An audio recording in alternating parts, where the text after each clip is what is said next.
You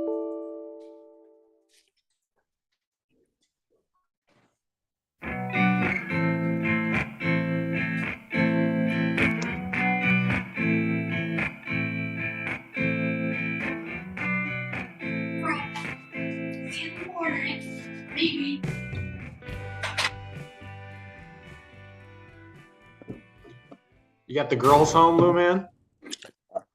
Jordan is.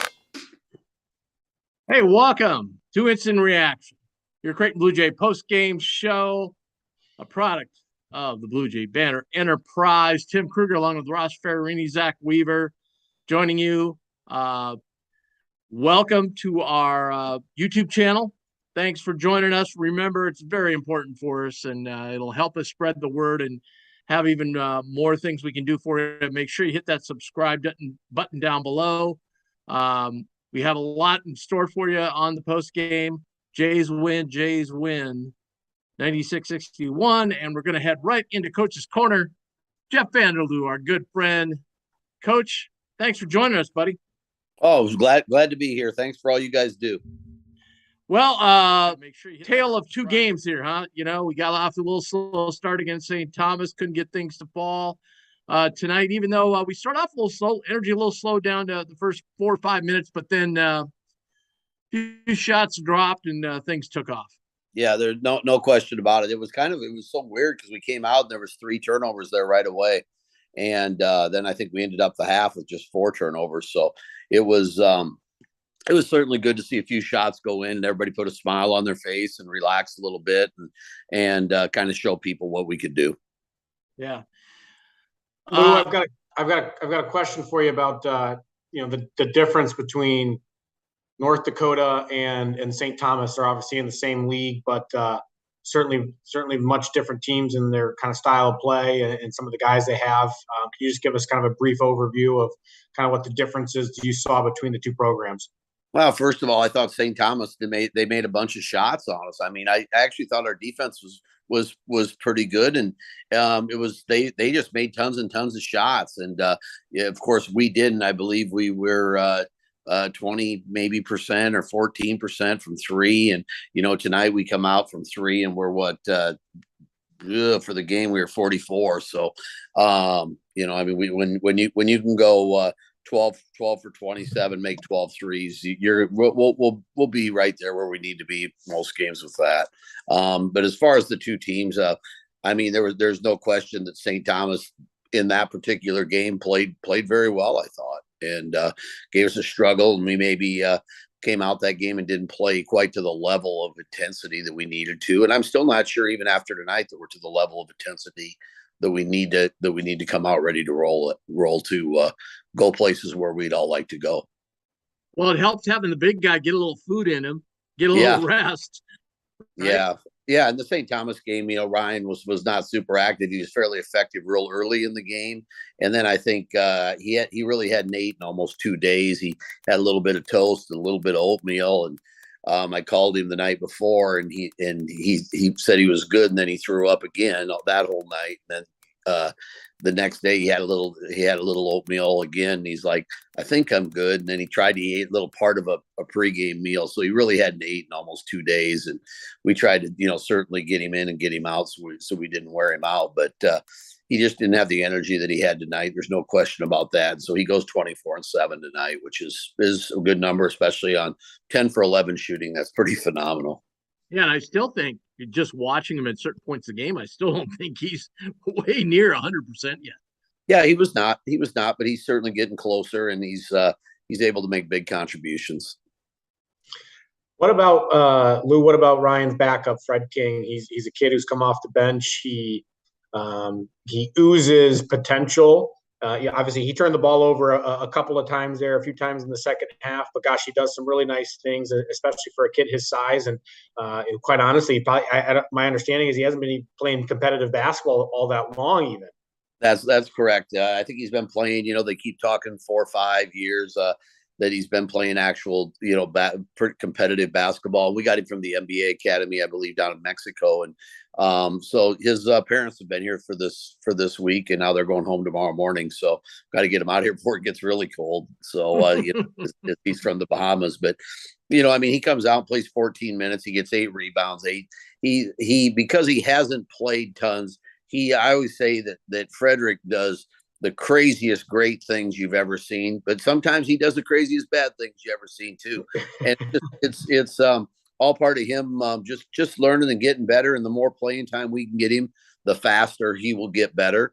You certainly hope in the big games when, for instance, when we go to Maui, that we can still get him good minutes, because that will help him in the long run. But that needs to be managed. Yeah, but I want to tell you, Lou, we've seen a lot of freshmen, a lot of guys that have come in to be backup centers.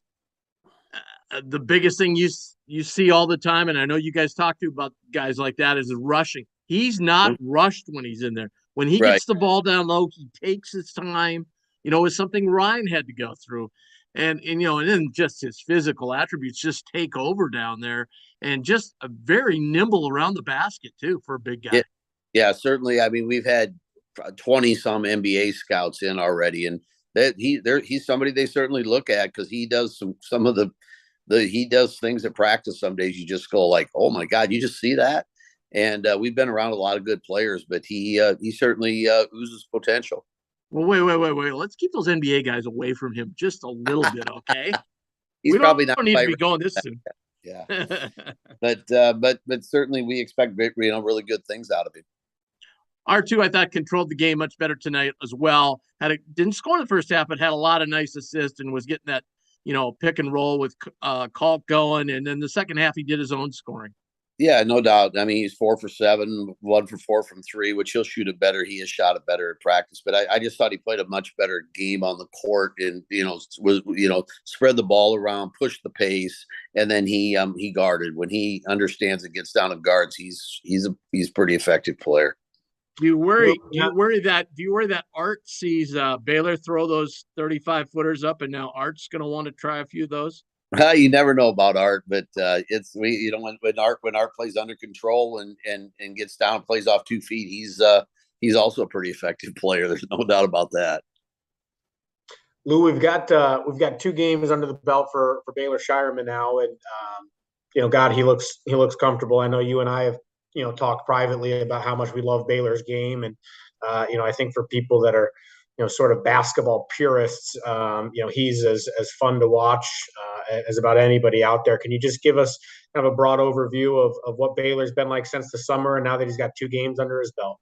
Well, first of all, Baylor's a good player. I don't think people understood, or maybe we didn't certainly understand how good a player that he is. We all thought we were getting a good shooter could shoot it from range and things like that, which he really can. But Baylor is one of the best passers we've ever had here at Creighton, and I think as the season goes along, you'll see more. But we see it every day, and his passing ability and his ability. We talked earlier about going slow. The game goes slow to him. And he's able to read things that other people don't always see, and he's a really good passer, and appears so far to be all about winning games, and that's what we like, and he's been nothing but good, and you don't realize how good. I think he had 10 rebounds again tonight. He had 10 rebounds again. I think against Iowa State he might have had 11 rebounds. So I mean, it's pretty much every night he goes out and gets. And I mean, he played 24 minutes. So I mean, he's played just over half the game and putting up numbers like that. Now he didn't shoot it probably as well tonight as he normally does, but that'll come. It's nothing that really worries any of us. Gosh, all these weapons we have, and we haven't even talked about Trey, who had a great game. But then you go down the line. You got a guy like 7th or 8th guy comes off the bench, Mason Miller, and boy, does he bring energy. Obviously can just shoot it lights out. He's in he kind of, don't take this wrong, but he kind of reminds me of Doug, where he's in the right spot, at the right time. He knows where the ball's going to come off the rim. He's just all over the floor, and just a totally another dynamic that we can throw at a team. Yeah, we certainly need that. I mean, Mason is going to be a big player for us, especially as things go along in the future. And that shooting ability that he brings is, it stretches defenses, and he can really shoot it. And what people probably they've seen him go up and get a couple rebounds, but Mason is a pretty athletic. He's 6'9", and he's pretty athletic, and it runs and jumps, and Mason's starting for most of the teams around. He's just he's a really good player. Yeah, and a guy that's near and dear to our heart, Ben. It's great to see Ben get in there tonight, get in the scorebook. He showed people, I think, a little bit of his talent and ability as well. Yeah, Ben's a fantastic player. It's just, he's caught right now. There's some good players in front of him, which is as a coach, it's a really good thing to have. And it's also good to have Ben there because Ben's going to be a great player. And I've said this to numerous people. It's not going to surprise me this year at all if somebody gets hurt and Ben gets a few more minutes and all of a sudden gets 15, 18, 20 points in a night, because he can score like that and does it practice sometimes. Sure. So what's the rest of the weekend look like for you guys? We got tomorrow off. We haven't had a day off here yet this week. We have to take days off. So we have tomorrow off, and then we'll come back Saturday, Sunday, and get ready for Marcus Blossom's old team coming to town. Holy Cross. And I think they won tonight by 12 or 14. And that's kind of what we got planned, I guess, for the weekend. Marcus give you any kind of scouting information at all? Or? Yeah. I mean, he kind of just tells us, you better be ready for these guys and all this. So we're watching. We'll be ready. We'll be ready.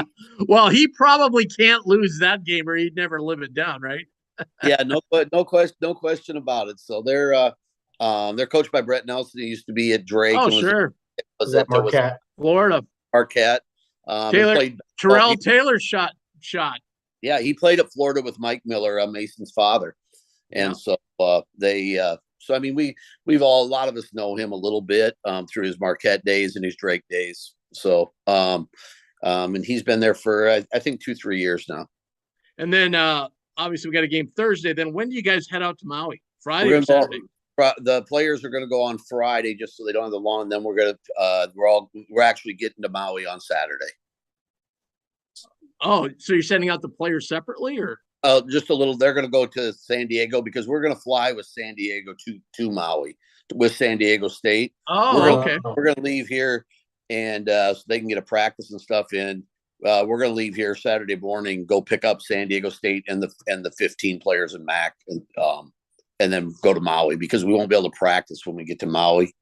So we'll practice Sunday morning at 9:30, which is when we play on Monday morning, and away we go. And that's when you're practicing in San Diego. We'll practice in San Diego on Saturday, and then in Maui. Sorry, in San Diego on Saturday morning, and then in Maui on Sunday. All right. Yeah. You practice at 9:30, huh? Okay. Yep. 9:30 out in Maui. That's because that's when we play. Okay. Yeah. I think there's a press conference at 8, I think. Okay. Sunday morning. Yeah. Good thing I don't have to be at that. That stuff's for Mac. I was gonna come over and talk to you, but I will anyway. Yeah, all right. It'd be pretty entertaining if you were there, though. Yeah. Not at 8 in the morning. Come on, man. Well, that's the only day you won't see me on the golf course. Okay, so that's all I'll say to that. Well, at least you're going for the right reasons. Only because the NFL is going on.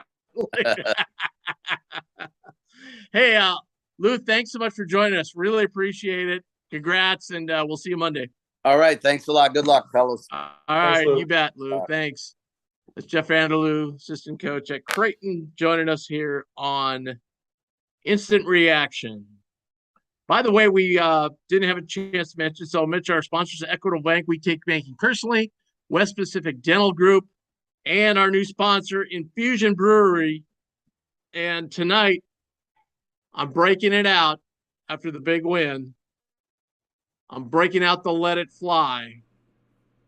The one, the only Let It Fly lager. You can get this at the CHI Center, also around town, and obviously at all the infusion locations down south on Harrison, in the old Bohemian Cafe, And then over on 60th and Maple in the Benson area.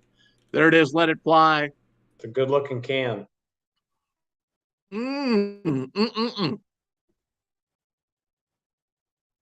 Oh, that's so good. So refreshing. What do you got one tonight, Ross? I got what do I got here? A Wrestle Daddy hazy IPA. This is quite a can. This is a oh wow! Look at that eclectic looking can. Love that can. Yep. I didn't see that one in the grouping. Dang it! I would have liked you kept that one. I kept the. I'm going to taste that here in the coming weeks. I kept a Mexican one. We'll give it a swirl real quick because I like those Mexican beers. This one's got a bite. It's got a kind of like a. I don't even know how to describe it. I'm not an IPA drinker typically, but it's got a nice little bite to it. I like it. Nice. Yeah, this is, like I said the other night, this has, I don't know, maybe it's just my taste buds, but it just has the slightest tinge of like grapefruit somehow. But I don't know. But it's delicious. And it sure tastes good after a victory, a cover, and more importantly, a big over cover. Over got there by a wide margin.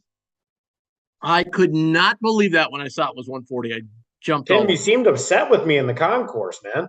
No, here's the deal. I'm walking and I actually see Matt Dorer. I see him first. And then I hear you to the gentleman that's like 2-3 people ahead of me. Hey, how's it going? Da, da, da, da. I said, oh, it's Russ. And so you said, I'll see you later. And you turned and you looked right at me and then just looked away. And I thought, wow. And Dorer looks at me and I look at him and I'm like, wow, that was kind of a jerk move. And Dorer goes, no, it was Tim. You took no, because then I said, hey, I didn't see you, and you kept walking. You were mad. You seemed like you were upset with me. Oh no, I was just giving you the cold shoulder after that, Ross. You know I love you. Well, I've got on here. Speaking of covers, we had our opponent in 1 week from today, UC Riverside. Yes. 6.5 point underdogs at Loyola Marymount. It's on WCC network right now. They were underdogs? UC Riverside it's at LMU, 6.5 point underdogs. They were down 18 at half. They are now up 73-72 with 3 minutes left. I'm just surprised they were underdogs. Hey Tim, I got a quick comment. If you can get a rating for the Let It Fly. A rating like wow, what would they say? 1 to 10 maybe? Let's say 1 to 10. 1 to 10? Let me take another drink here. Well, first of all, the can's a 10. The can is a 10. Unbelievable. The can looks good. Number 2, it's 16 ounces. So you got plenty of beer here. You don't have to run and grab another one, get out of your easy chair, right? When you're watching hoops. Some great hoops tomorrow night, by the way. I'm going to give it an solid 8.5. Not a 9. There you have really it. Like it. Really it's a like high it. Score. Yeah. Really, really solid. Now, I'm partial to the vanilla bean. So I am too. I've never had the pumpkin one, but just the normal vanilla bean blonde. That's what I go to. Yeah, absolutely. Love it. Love it. Well, gosh, Zach, we can get you some of that vanilla bean. Infusion's they're helping us out, man. They want us to taste test their beers and show them off and talk a lot about them, and we're glad to do that. By the way, you mentioned comment. So you can comment on the bottom of the screen. So make sure and put your comments in. You got comments, you got questions. Throw them in the bottom of the chat on the bottom of the screen. And we're also, we're moving along here as far as having a little more interactive.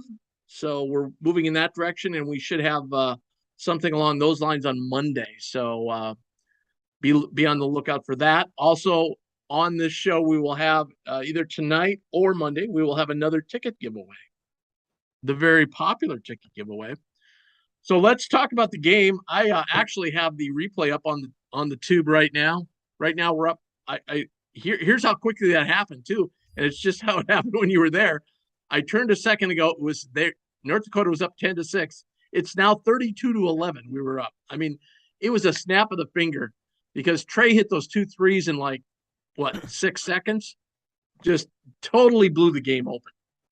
Yeah, Trey played well, and Trey seems like he's going to be one of those guys where, I mean, we kind of, like you said when we were chatting with Lou, we're talking about all these other guys. Trey seems like he's always going to be one of those guys that just has a good game every night, and we spend like the least amount of time talking about him because he just has such a smooth game, and he's always going to do good things. You kind of get what I'm saying. It's like we're to the point where we just kind of expect Trey to have a good game.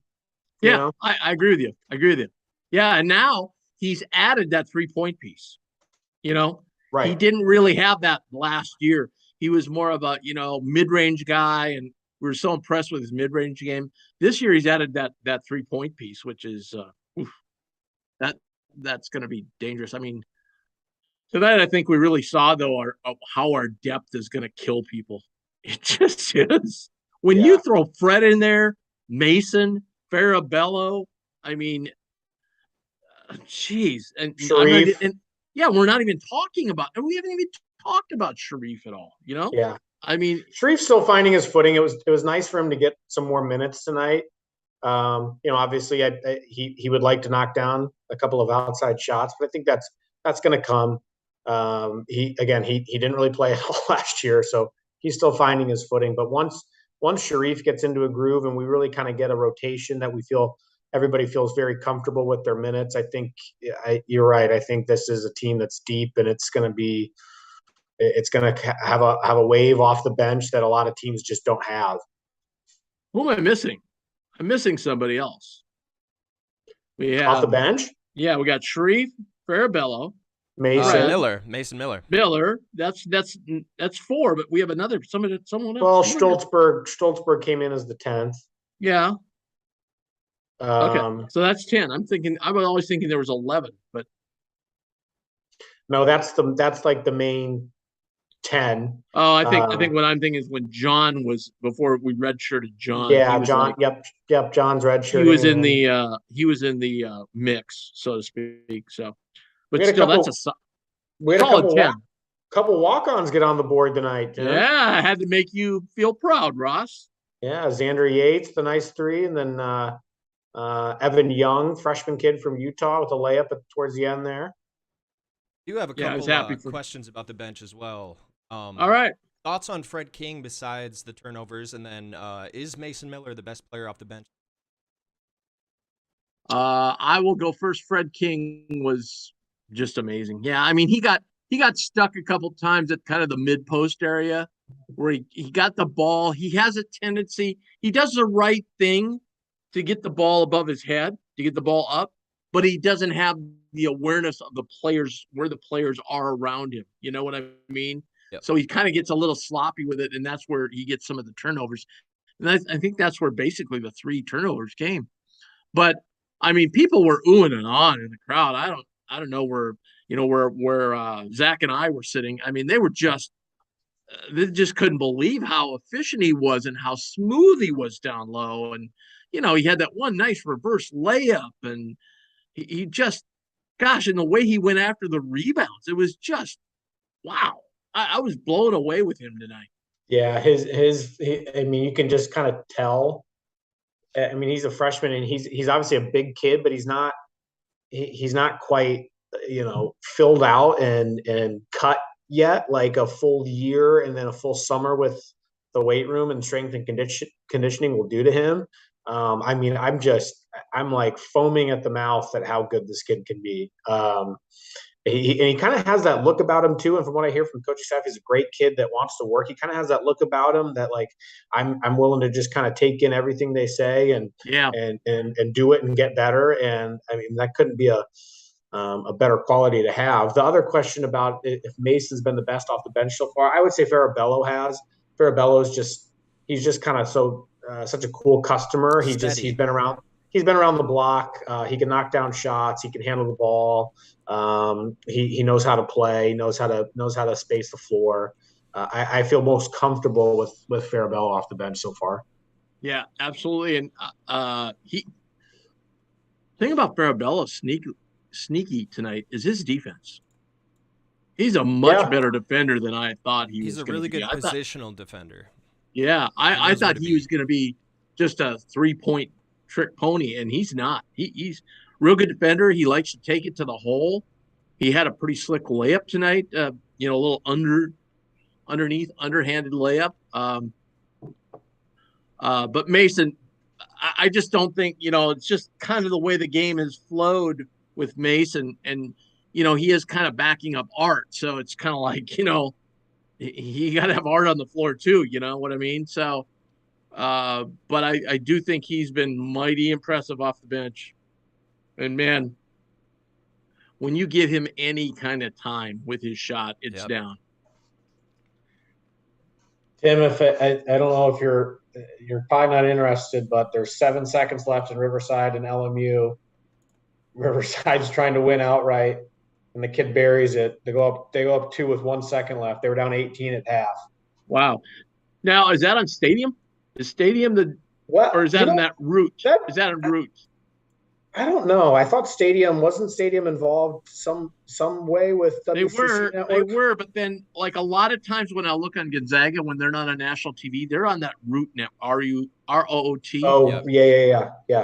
Now, are you getting that on? You're just getting that on the internet, right? Yeah, I mean, you literally just go to WCC Network, like really live or whatever, and it's just there. Yeah, and it's just there. Oh my God! Okay.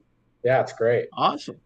Yeah, I watched a decent amount of Florida Gulf Coast and Steve Lavin's San Diego Toreros last night on the same network. Hey, Lavin's undefeated. You know what? He's actually got a pretty decent roster. He brought in some transfers. They're kind of long, athletic. I wouldn't be surprised if they win some games. Here's the other great thing about tonight as I'm watching a little bit of the replay of the game. It was great for us to get out and run a little bit. We haven't really ran yet. And that one play where Mason got the rebound and quickly to the wing to Nembhard, and boom, he was down the floor right now. And then Kalk running the floor, beating the other big man down the floor, as we've seen a million times. But yeah, our offense looked like Creighton offense. Yeah, it looked like Marcus Zagorowski, Mitch Ballack, Tyshawn, Damian Jefferson, etc. type offense. It looks like the offense that we're used to, that we kind of had an anomaly of an offense last year that was a little bit slower and a little bit clunkier, but this looks to be back to what we do. Yeah. And then one more comment. Thoughts on Trey and his improved 3-point shot, which is something Tim and I have talked about a lot off air, just how much more comfortable he looks catching and shooting from 3 as opposed to last year where he might be a little bit hesitant. He's ready to put it up as soon as he gets it. Okay, for all you people that are, obviously you're on the Blue Jay Banner YouTube channel. And by the way, make sure you hit that subscribe button. Go back to, I think, on the 17th where we did all the interviews at Media Day. Mm-hmm. And I think Trey's one of the first ones we talked to. And that's the first thing that he said. He goes, I've really been working hard on my 3-pointer all summer long. He goes, I'm up to like 40% now, where I'm comfortably at 40%. And in watching him shoot, I would say, so what it looks like to me too. He's about a 2 for 5 3-point shooter, which with the weapons we have is perfect, right? Yeah. No, the other thing too is he's, as a freshman last year, his minutes were pretty sporadic to start, and then he got into a role, and some, his minutes were pretty much the same for a while there in Big East play, and then obviously, Ryan, gets hurt for the rest of the year, and he has a completely different role for the rest of the season. So it was just, he just kind of had a very interesting freshman year, but you can just tell his confidence is so much higher. He's so much more comfortable. That run where, he was basically the guy offensively there for a bit, and kind of end of the season, Big East, and then NCAA tournament. He's just got so much more confidence, and he's worked at it, like you guys said. And if he can consistently be a 40% 3-point shooter for us, look out. Yeah, and he comes down, gets that steal, and I'm like, okay, it's 1-on-3, Trey. Why don't you pull it back here? Let the rest of the guy. No, he just jacks it up and swishing. Which I will say is identical to something that Kaluma did in that Big East tournament game against Providence, where we just routed them. I think it was the first half. It wasn't quite the same kind of steal, but it was just right off the inbounds. Art gets the steal and then just goes up with the three and nails it. It was almost identical, so it was fun to see. Yeah. I just God, that run there, that felt so good. We needed that. You know what I mean? Like after that last game where we couldn't get our footing going, that run was very reminiscent of some runs we've had in the past few years. So that was great. Yep, absolutely. If you're just joining us, welcome. This is Instant Reaction, a Blue Jay Banter product right here on the Blue Jay Banter YouTube channel. Make sure you hit the subscribe button. You can also comment down below, ask comments, and Zach will pass them along to us. By the way, we just want to say thank you so much for all the support so far. Zach fed me some of the analytics last night on YouTube. YouTube has some great analytics. I mean, I haven't had a chance to ask you, Ross, but it breaks it down like everything you could think of. 7 o'clock on Monday, we have more people watching than 8 o'clock on Tuesday. It breaks it all down like that. It's like terrific. Daily, hourly, demographics. Yeah, but our subscribers have been great. So tell your friends to subscribe. We're way ahead as far as analytics goes. What a normal podcast would do. We're only 7. This is episode 8, actually, of anything that we've done. And then our views have been off the charts. Yeah, it's been great. It's been great. And I think we're getting a little better. I think we're getting used to it and getting a little better. And our guests now are coming on via the YouTube channel, which is awesome. Yeah. With Lou and Huss the last couple of weeks, it's great to see their faces. So yeah, and I do want to thank all of the age 19 to 34 males who are watching, because that makes up 100% of our current demographic. So I just want to thank all you guys. Yeah. Well, I'm on there. I'm not in that demographic. That's true. They obviously don't have my age or something. I don't know. Yeah, I think Tim, where are your friends? Where are your friends at? I don't know. He's hanging out with a young crowd now. I don't know. That part of it I looked at and went, wait a minute. And then it's all male, which isn't true, because I know there's been some females that have watched this. So I'm thinking, I think it's just registered users who have put in that information. So yeah, probably, yeah. It's just really funny to look at. There's probably 4 people that have actually filled the whole thing out. You know what I mean? Yeah. Unsung hero tonight. Who do you guys got? That's a tough one for tonight, I think. It's hard to say Baylor. Well, you can. Baylor. I think Baylor's like the best player on the team. So it's hard to say unsung hero for Baylor. I have a nomination. I know I'm partisan and everything, but he scored his first Division I points tonight. Ben Schultzberg. Yeah, I thought Ben played well off the bench. Yeah, what a great control. That tip in he had was spectacular. Yeah, Ben's got a very smooth game offensively. Like he just handles it well. He's got good pace. He obviously shoots it well. Kind of like turnaround on the baseline was beautiful. Yeah, like Lou said, he's just behind some guys. Like at some point, if God forbid if somebody gets hurt or if somebody gets in foul trouble, or at some point during the season, he's going to have to play significant minutes. And I feel pretty confident in his game, at least on the offensive end of the floor, that he's going to be able to contribute. He's like Tyshawn Alexander being behind Marcus Foster his freshman year, basically. He's going to be good. Yeah. And we know he's going to be good. He's just got some guys in front of him at the moment. Well, as most people know, my football team is the Minnesota Vikings, and they've had so many injuries over the years, like year. And this year, knock on wood, they've been fairly injury-free. I kind of feel the same thing with Creighton. We've had so many injuries over so many years. I mean, you name it. I mean, it's just, gosh, that one year we played Nebraska with 7 scholarship players because we had so many people injured. And you just go on, you think way back with Nate Funk, and then Josh Dotzler got injured, Tyler McKinney with the eye, and on and on and on and on and on. And now this year, like you said, Ross, this year we have depth where we can survive that a little bit. If somebody, Right. look, we don't want injuries, and knock on wood, we don't have any. But at some point, somebody's going to twist an ankle and maybe be out of game. It's just going to happen. And it's going to be nice we have, Fred can take over for Hulk. We got Mason that can slide right in with Koluma, and we've got Farabello and can shift over to the 3, and obviously Ben can too, and we've got Reef at the point. I mean, we've got so many pieces we can fit together to make it work. Right. Yeah.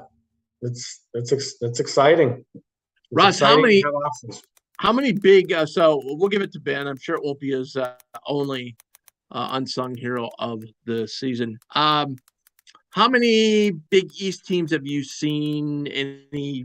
I watched a decent amount of Providence Rider, and that was a little bit of right, kind of like our game against St. Thomas, where like Rider actually looked pretty darn good. And I know that they've been pretty decent under Baguette in the past, their coach, Kevin Baguette. So that was an interesting game to watch. Providence almost lose at home to Rider. And then I watched basically the entire second half and then overtime with Coppin State, Georgetown. I did too. Was almost an absolute disaster for Georgetown. They are, what's really weird when I think about the Patrick Ewing tenure, because I thought his first year there, I thought that they were way more.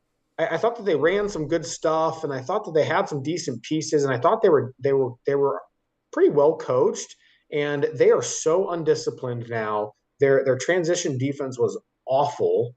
They take horrible shots.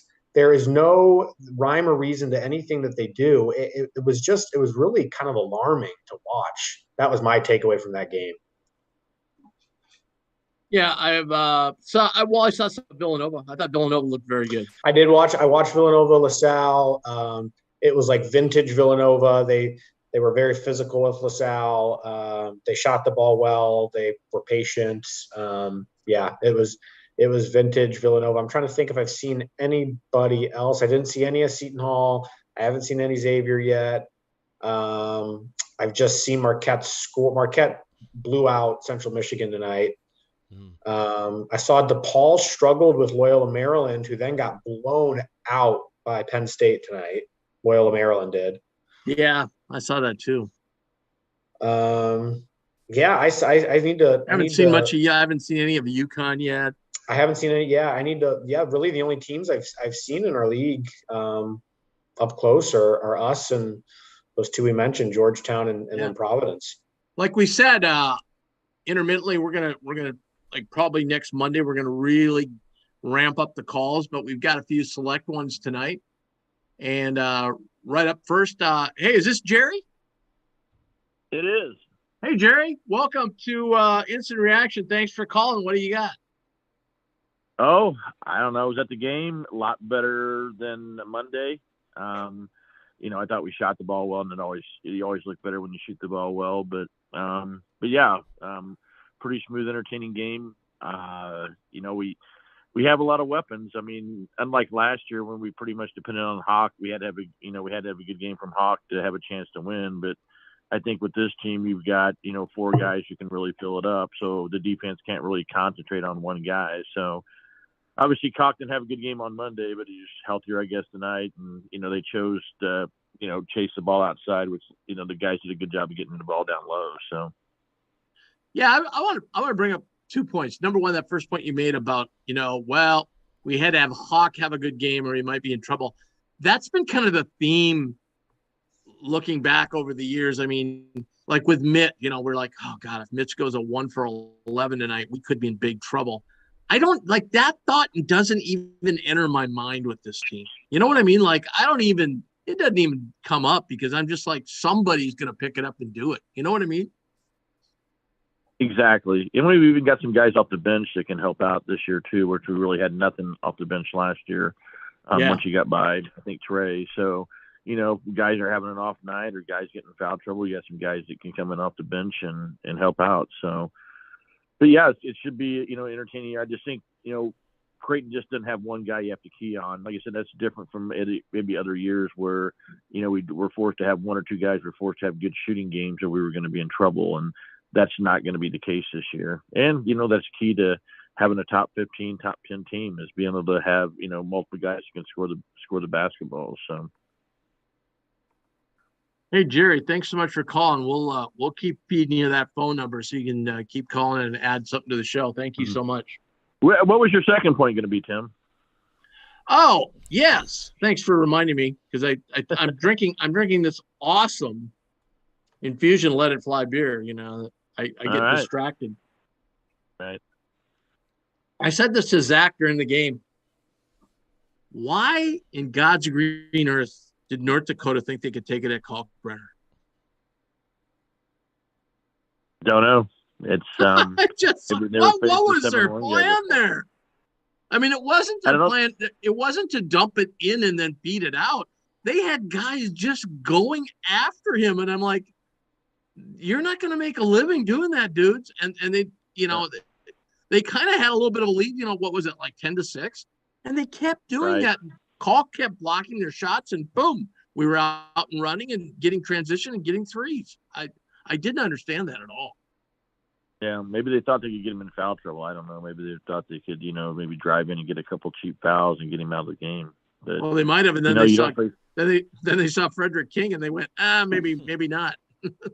Well, you're probably not facing too many teams in the Summit League that have a 7-1 center and then have another athletic guy coming off the bench at 6'10", 6'11". So they're probably not going to see that once they get in Summit play. So, but yeah, we got two more games, and then the real season starts in Maui. So we got two more games to kind of figure it out, and then the team goes to Maui, and the lights are on, and we'll see what we can do. But next two games, I think, to try to get the kinks ironed out and get ready for Maui. So. Yeah, absolutely. Hey, thanks so much, Jerry. Appreciate it. Yeah, see you, bye. This Jerry is a frequent caller on our past post-game shows. We now have Easton joining us. Hey, Easton, how are you?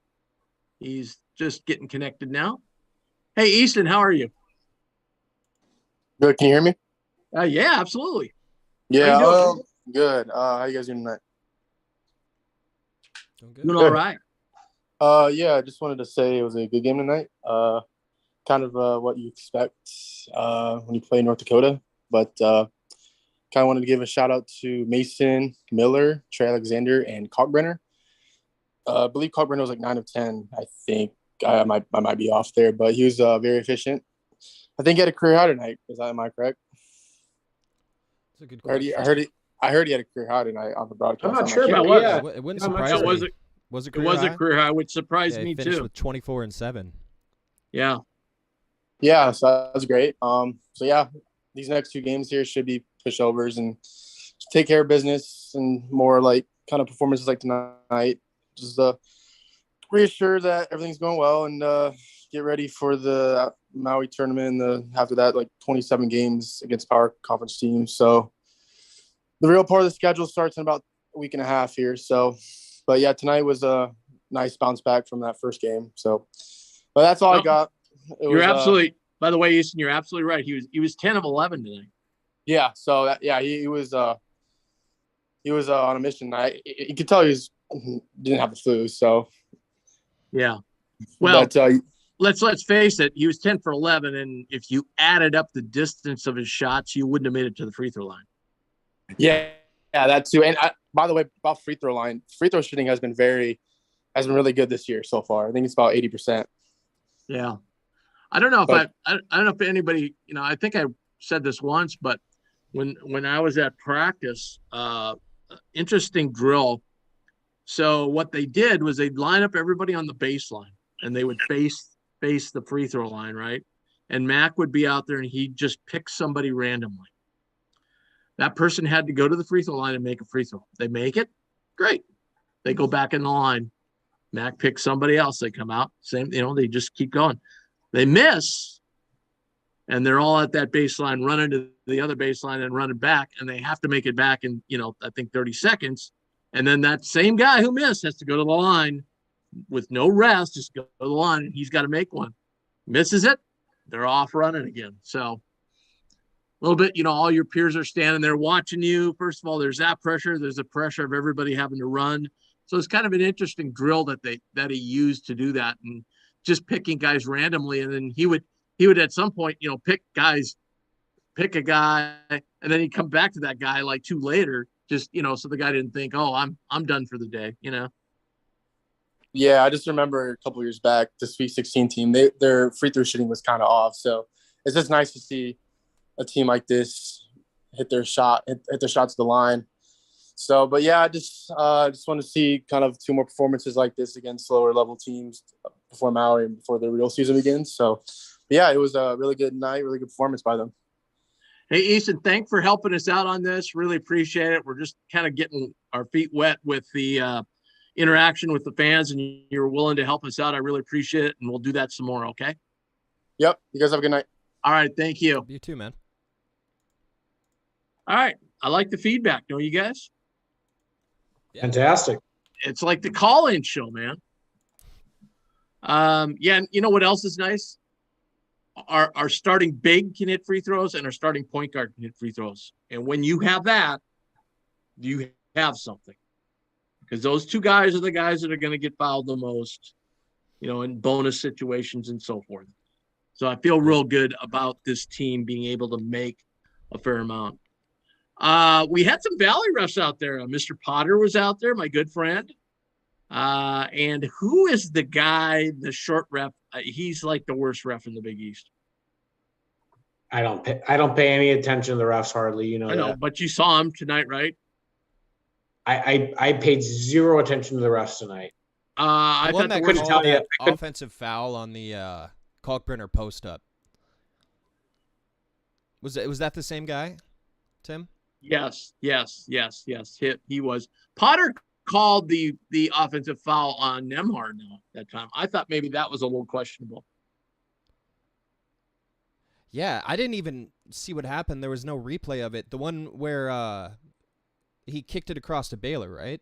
Yeah, and Nemhard squawked quite a bit on it, and Mac did a little bit too. Yeah, I might have to go back and rewatch the game to see kind of. There was another one where he there? drew a charge too. That was in the first half. I think it was it Nemhard that drew a charge? I don't remember who it was, and they said that and Potter showed Mac that he wasn't fully set, that he kind of shuffled his feet. Was that Baylor? Yeah, I think so. Okay. I think so. Yeah. So we had several. That's good. That's good when you have some worse calls. It's great. Yeah. All right. Zach, while you fire up the highlights, we'll talk a little bit. Ross, you got a full breakdown on Holy Cross? I don't. I know that they were really. I'm kidding. I know that they were bad last year. I can tell you that. But they've got a new coach. They did have Bill Carmody was their coach for a little bit there, who was the old Northwestern coach who had some decent success with the Princeton offense at Northwestern, and he got Holy Cross to the tournament, I think maybe once or twice while he was there, but they didn't have tons of success, and they brought in Brett Nelson. I mean, they were 9-22 last year. Just on 2022's numbers on Bart Torvik, they were 349th in the country in adjusted efficiency offensively and 335th defensively. So not a great year for them. I don't know much about the ins and outs of their roster, but that's Holy Cross. I mean, they've played twice, just like us. They're 1-1. They lost to Siena. They only lost by 7 to Siena. They played them at home on Monday, and then they beat Dean, which I think Dean is Division II. That's who they played tonight. Yeah. They beat them by 14. So. Yep. Do you know who the most famous player from Holy Cross is, Ross? Did we talk about this? I think we came did up at one before. point. I can't remember though. I don't know. The guy's name would be Bob Cousy. That's right. There you go. Yeah. All right. There you go. I'm ready to You kids, start these you highlights. kids learned something tonight. All right, here we go. All right, let's see some Make highlights sure- here. There we go. So you guys have sound. Again, hats off to the students. What a great turnout again, right? Yeah, that's 3 Wow. straight. Yeah, I mean, tonight they were packed, man. Awesome. At the seat, boy, this is quite a sequence. These two teams running up and down the floor. Some good looks both ways. There's that sweet jumper. Was only 28. First of 3. In his second year, gives it off to Omot. Yeah, and there's Omot you were talking about during the game, Tim. Yeah. I thought Kalk was going to jack that one. Yeah, so did I. I was prepared.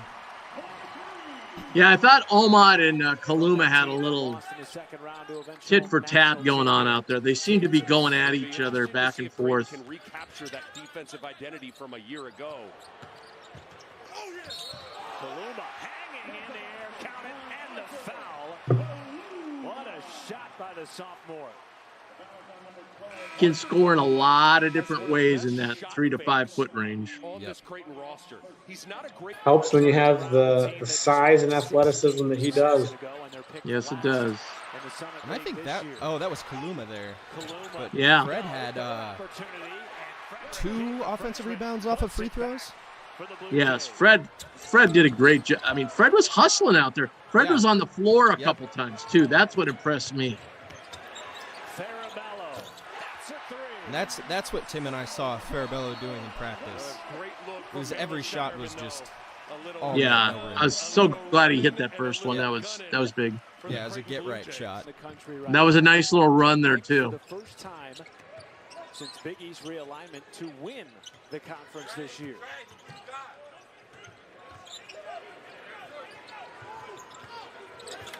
This was really nice too. Alexander, step back 3, why not? Everything falling in the first half for the Blue Jays. For Mitchell Suker, so he'll head to the bench. And the freshman Frederick King back onto the floor for the Blue Jays. You notice Max said this after the last game about his rotations, and you notice tonight he tried not to put, he tried to put King out there with some starters, Yep.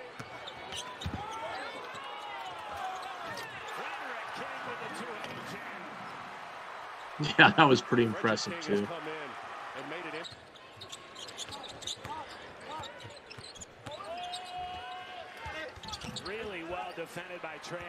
This team is terrific at just walling up on defense, not fouling, keeping their arms straight up. 1 through 5, they're all great at it. And again, Ross, you might have seen that when you went to practice. They had that drill where they put the cone inside the basket, and they just have one guy go one-on-one with somebody else, and just wall up and not foul. And that's why Creighton is so good at it. They really work at it.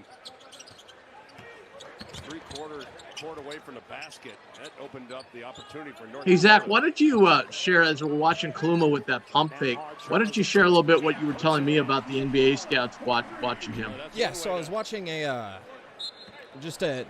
pro scouting video on Kaluma, and they mentioned something interesting about his shot mechanics. Is the first thing is that when he goes to shoot from 3, he has a tendency to tip the ball kind of down to his left hip, which slows the release a bit. That was crazy, by the way. I don't know how Ryan Nemhard got away with that.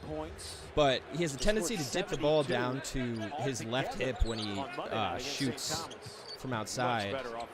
But that long release also kind of helps him in a way where that exaggerated pump fake helps him get into the lane, and he really only needs one dribble to get from the three-point line to the rim. Mitchell takes it off.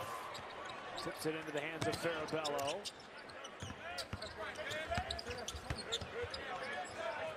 Miller for 3. Here's that guy again. Yep. His second triple. Runs in the family. Great play from the freshman bit the floor. Now he sometimes Mason looks good. Get that pitch ahead pass, and he makes a good decision on the kick out. A lot of options. Yeah, he gets some rebounds where he just looks like he's coming off springs. And he's got a long wingspan. Ross, you'll get a kick. I thought Nemhard's going to dunk this one. I was selfishly hoping he would. Absolutely. And Russ, there is a guy sitting next to me, and he says, yeah, Mason Mills seems like a guy that'll be around a while, da-da-da. I go, I don't know. His dad's an agent. Yeah. Of that really talented team from the season ago as Shireman puts in a three. Yeah, Risa McDermott, the matchmaker.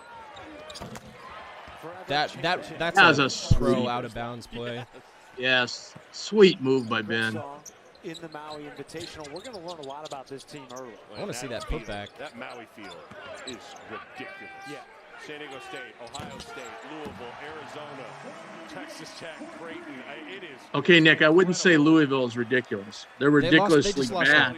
Bellarmine. And so it's going to get. Who's good, by the way. Yeah, they are good, but you shouldn't lose that game. I think Yeah. that the Creighton you saw tonight is more of what you expect Creighton to be. Playing fast, multiple weapons. But honestly, a big part of it is going to be the. Yeah, that was. I didn't even realize who that was that put that back at first. I had to do a double take. Low year for the Blue Jays, shooting 30%. Great move by Ben. Yeah. We get a walk on 2 here. Love to see it. Yeah. Doing it with just 6 players. All right. And that's it. So we have Holy Cross. Unfortunately, another 8 o'clock tip on Monday night. Yep. But you know what? I'm going to suck it up because 3 days later, I'll be going to Maui, so I don't care. Hey, our wonderful sponsors, Equitable Bank. We take banking personally. They're the Bank of Blue Jay Banner. They do answer the phone on the first ring. Great personal care. They take care of everything that you would need for your banking needs. So check them out, Equitable Bank. And then West Pacific Dental Group, my dentist, Dr. Robert Hogan, big Jays fan. They do a tremendous job. Personalized dental staff will take care of everything that you have with your dental needs. And then our new sponsor, the one, the only Infusion Brewery, home of the Let It Fly beer, which is being sold in mass quantities. They put out a video today. They were brewing some Let It Fly beer today and canning some on the day of the Jays game. That was kind of cool. Showed the whole process. There we go. All right. So we'll be right back at you. Same time, 10:30 on Monday night with another edition of Instant Reaction.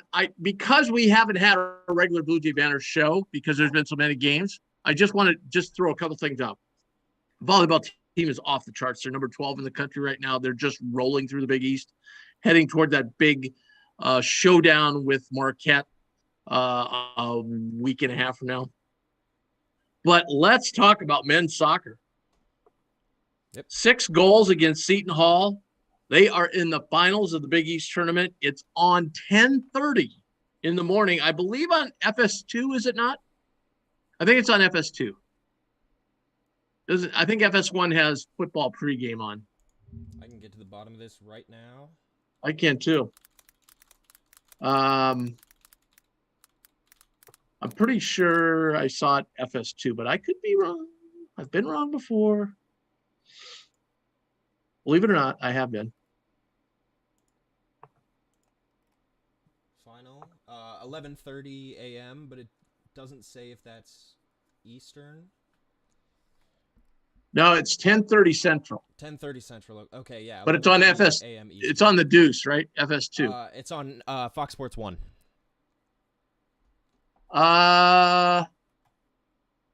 Okay. According to this bracket. Oh, there it is. There it is. There it is. Yep.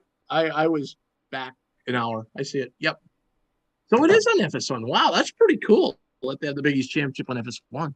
So there you go. Let's go, Jays. And I was talking to somebody who knows a little bit about soccer. They said that was a huge win just from like a RPI ranking standpoint, that even if they lose this, they have a real good shot now of making the NCAA field, which would be huge. So let's take Blue Jay Banner on the road and go on a road trip and watch soccer. Let's do it. Let's go. Get some scarves. Get some of those scarves everyone's always wearing. Yeah, there you go. Soccer games. Ones we give away at our golf tournament when it's 100 degrees. Oh yeah. Okay, so again, we've talked a million times about Creighton sports, and the women win again after knocking off ranked South Dakota State team, go on the road and beat South Dakota. So they're off to a 2-0 start. As soon as we get back to the regular Blue Jay Banner shows on Monday, we'll definitely have Flan on. We got to have Johnny on, and obviously Coach Booth. So we'll get them all on the show here to discuss their teams and off to having great seasons or off to a great start. But as I said, next one will be 10:30 next Monday night after the Holy Cross game, the Crusaders. Again, thanks for joining us on our YouTube channel. Make sure you hit the subscribe button. Tell all your friends, neighbors, kids, grandkids. Make sure to tell them to go on here and hit that subscribe button because it really, really helps us out, and it allows us to spread the word and do a lot more things and a lot more coverage of Creighton athletics. And it gives you a chance to win some tickets as well.